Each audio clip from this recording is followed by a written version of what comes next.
Hello, everyone. Been a little while. It's good to be back. And today we are going to be talking about balance. This is something that I believe everybody should be paying a lot more attention to. And usually, when I make these videos, I'm trying to cover the things that people are asking about the most. And this time, it's not actually the case. This time is covering something that I believe people should be asking about the most, but it actually comes up a lot more rarely than I would hope. And I think the reason for that is balance is something that most people ignore until it's really noticeable that they don't have it. And they ignore it until it's noticeable that they don't have it in whatever area that they want it. So athletes will notice that they have bad balance, even though their balance is much better than, let's say, a member of the general public. They'll notice that they can't balance as well as they could. And so now it's a problem. They want to do a little bit of balance training, get it back.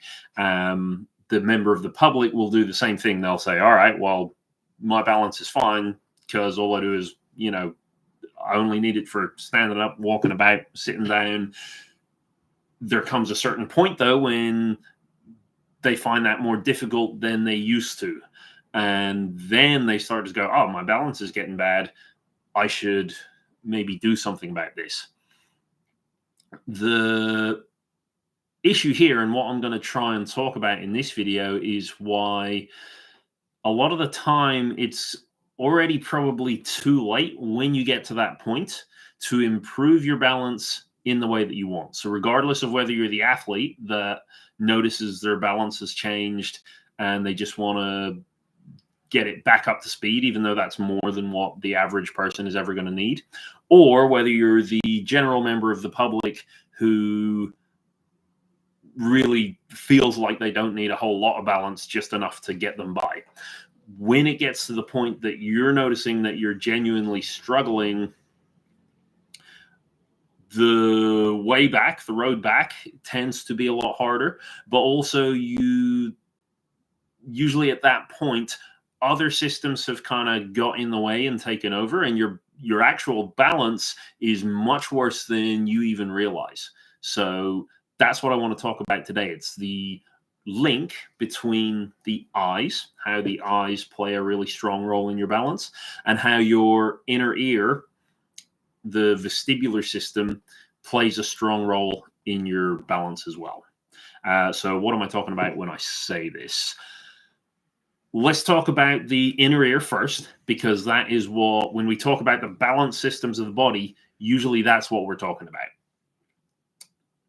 Inside your ear, right next to the bit that detects all of the sound, is like a series of, you can imagine like little spirit levels. It's like these little canals filled with gel that have little hairs inside. And then every time you move one way or another, the gel moves, and that causes the hairs to get stimulated, and that's how your body tells whether or not it is moving. So, when I turn my head to the left, to the right, when I go forwards, when I go backwards, up and down, it's these little gels moving these hairs, and that's what signals movement. And they're really, really tiny, very, very small.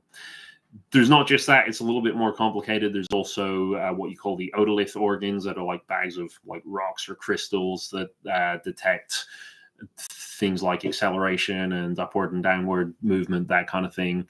To keep it simple, let's just pretend that we've just got these spirit levels. They're going to detect movement. That's their main job. And basically, we've got different set on each side of the body. So the left side has one, the right side has one. When you start to turn to the right side should get stimulated. The left side should be inhibited or like switched off. And when you start to turn to the left, the opposite thing happens. So the vestibular system on the left side is going to get stimulated. On the right side, it should switch off. And for balance, basically, these two systems need to work really well. They also need to work really well together. And if they are working really well, then your body should be able to control your balance without you even having to think about it.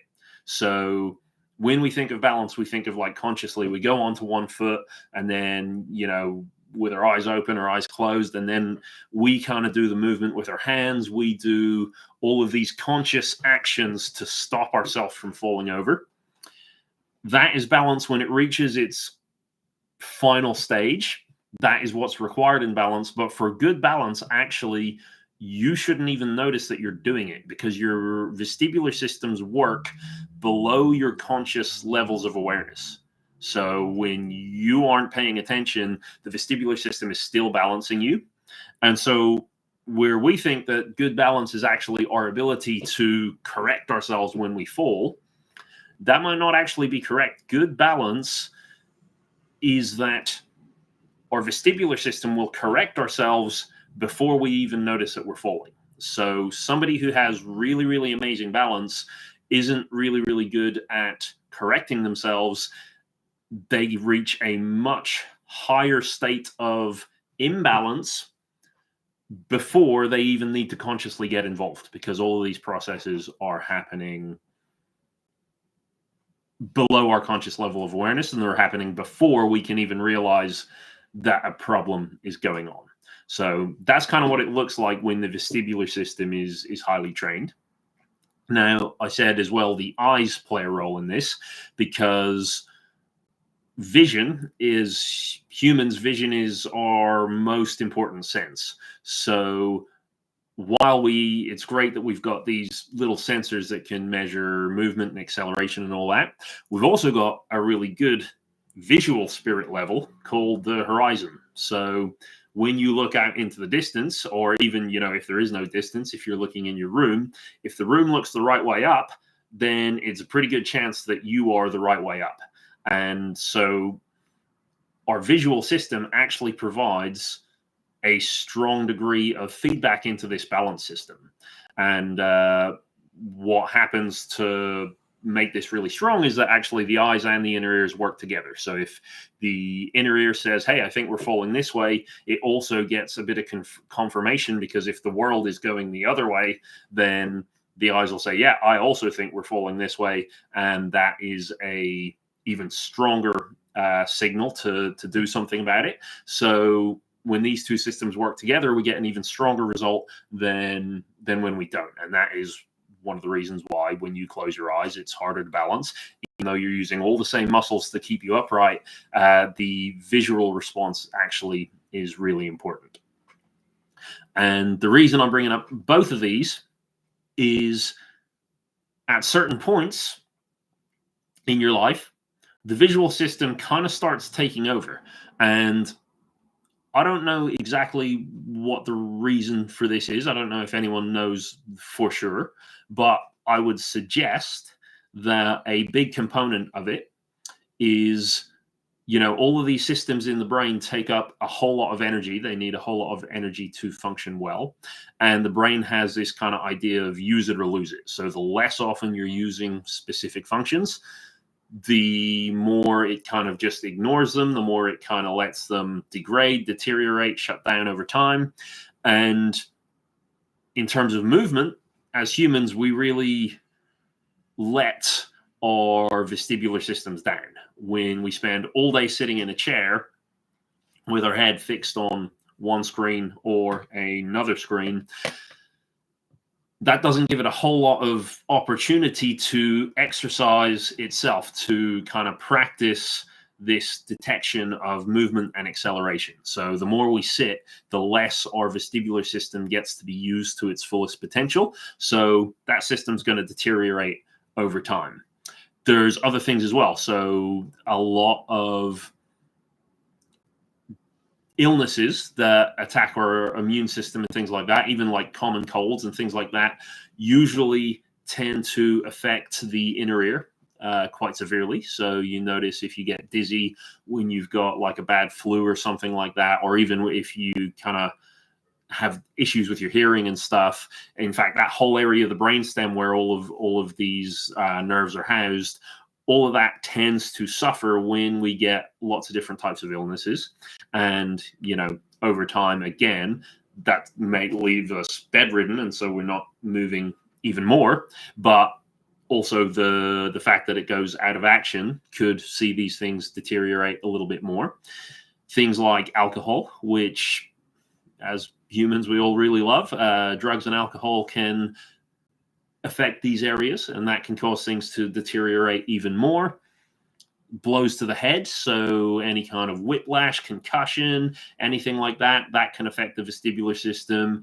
And even more importantly, and this is something that I wouldn't be able to say for sure, but I would imagine very strongly, is moving transport. So we said that your eyes and your ears work together to figure out if you're falling over. And when we move just by the speed of our bodies, that works really well, because when our head's moving and we're moving, then our inner ear is going to say, hey, I think we're moving this fast on the way forward. And your eyes see the world coming towards you at about the same speed that the ears say. You go, oh, cool. Yeah, I think you're right. We're moving forward at 5 miles an hour or whatever it is.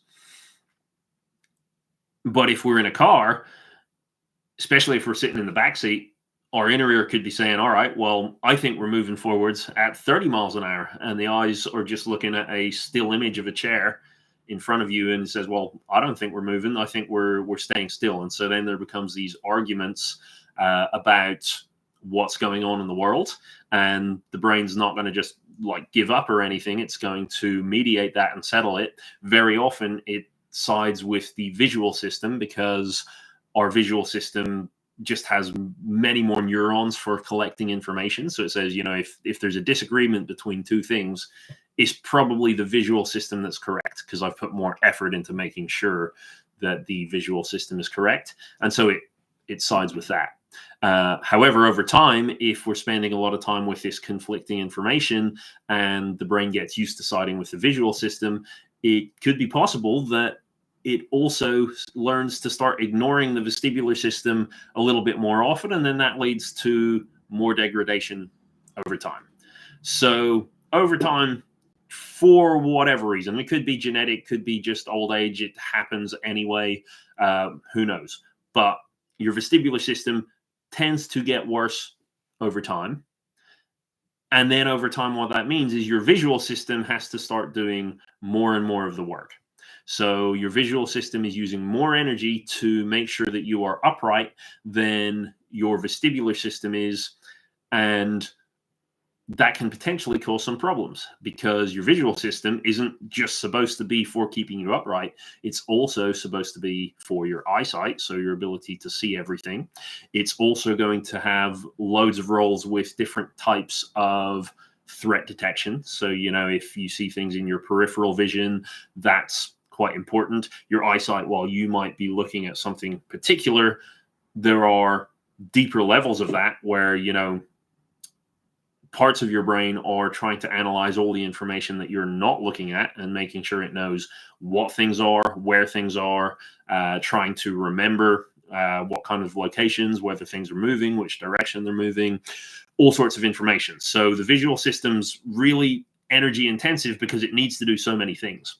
And if you put a demand on it that it has to suddenly take over from the vestibular system and do more of that work, that leaves less energy for some of these other things. And what's that going to look like over time?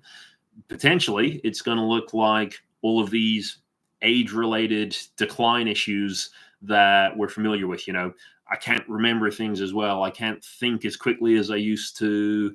I can't move as fast, because if I want to move through the world really quick, I need to be able to process all the information really quickly. If I'm moving faster than I can understand the visual information, my body's going to stress out really, really quickly.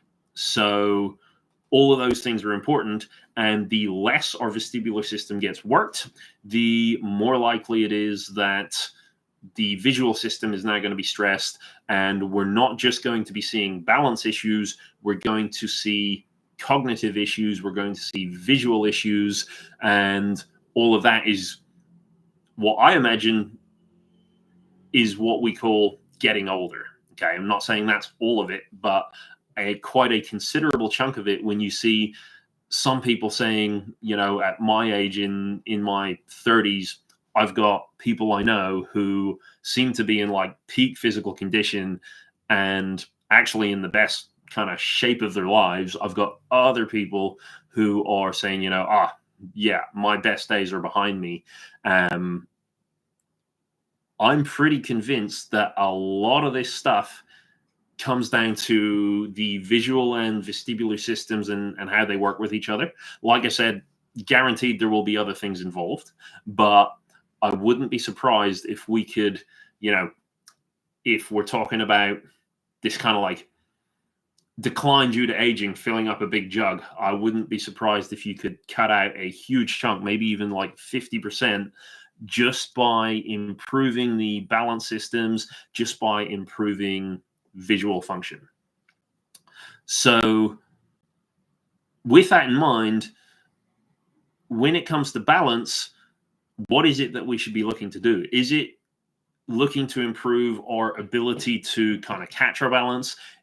Is it improving our vision so that actually if it does need to take over, it can do that if this is just an inevitability?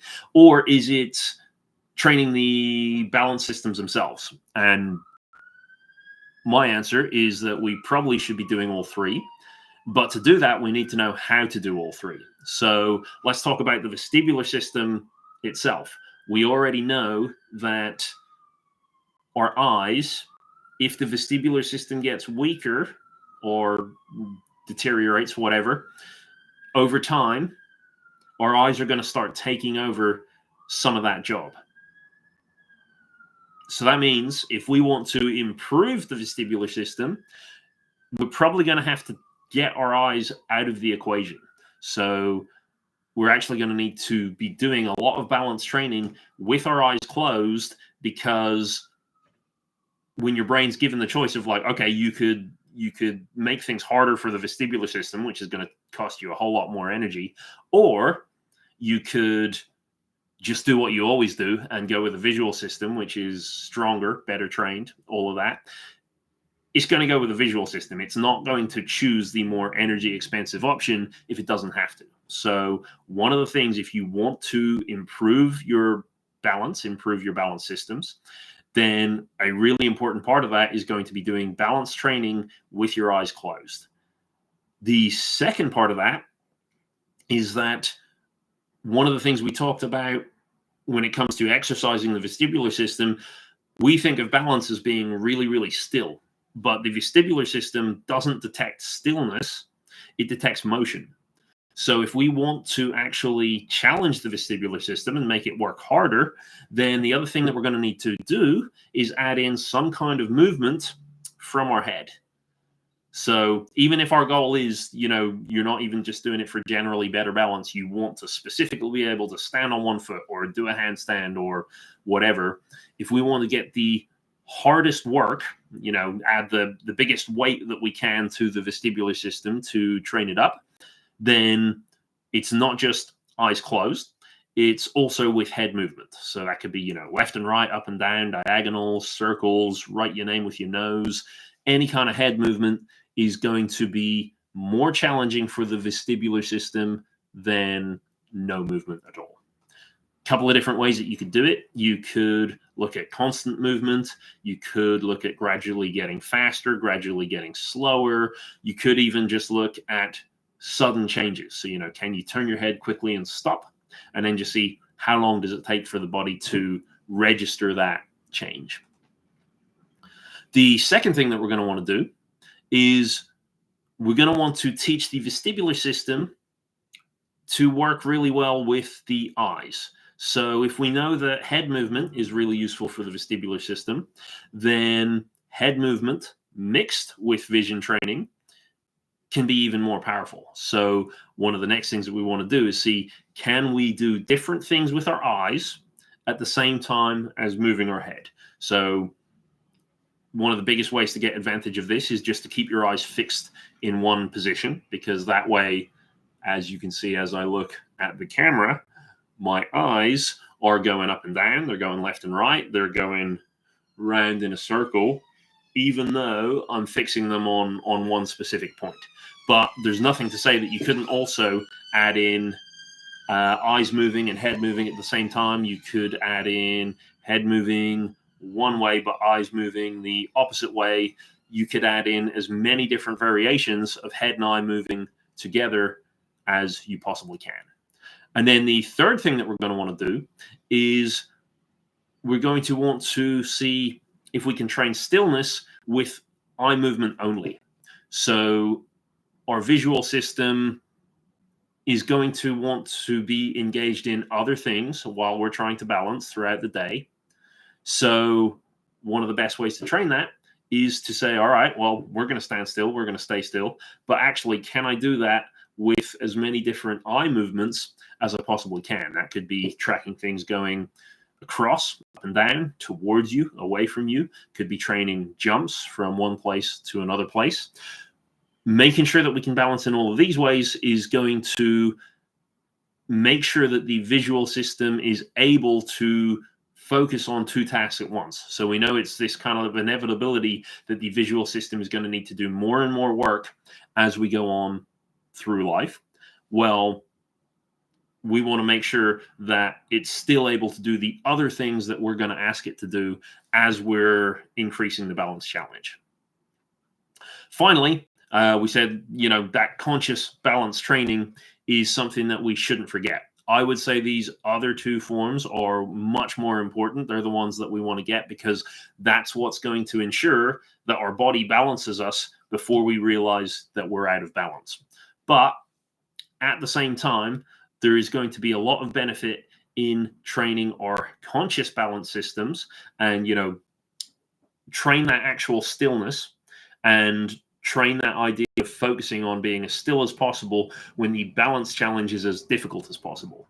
You can do this in loads of different ways. So it could be just on the ground and, make it from, your feet could be hip width apart to together to one foot in front of the other to standing on one foot to maybe being all the way up on your toes.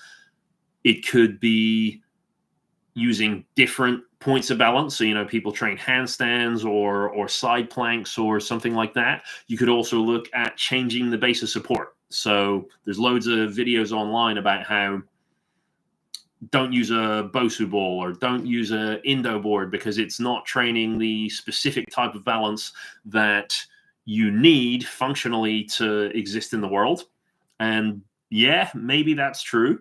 But also when you're training your balance systems, you're not just training balance. You want your body to focus on the balance, but also you want you to be able to focus on other things and other challenging things at the same time. We don't walk through the world just constantly thinking about what our body's doing.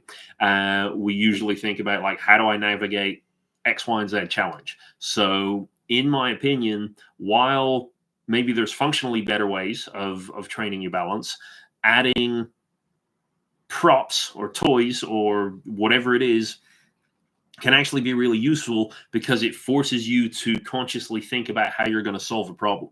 So I'm all in favor of, the Indo boards, tightrope walking, slacklining, any kind of different balance skill that you can train is going to force your brain to problem solve and adapt in a way that it might not have to do when you're training traditional balance. So that went on a little bit longer than I thought. Thank you for staying with us if you're still here. As I always say at the end of these, I hope this was useful. Do let me know if you have any questions about balance, if you're interested in, improving your balance for a task, or whether you're just worried about, fall prevention later on in your life. We can absolutely help with that. While I can afford to, I offer a free consultation for anyone who's interested. So you can go onto our website, rewiremd.com, and book yourself in there. If you're interested in training, balance training specifically, I would highly recommend that you check out our NeuroBand product. So this is our little wearable vision and balance training tool that you can bring with you basically anywhere. Comes with two 12 to 15 minute vision training courses that helps you see how well your visual and vestibular systems are coordinating together to keep you balanced. And like I said, those are the things that are going to keep you balanced before you realize you need to. So that's going to free up more of your mental energy for your focus, your flow, whatever it is you want to call it. Anyway, that's enough for me today. I hope that was interesting, and I'll see you all next time. Across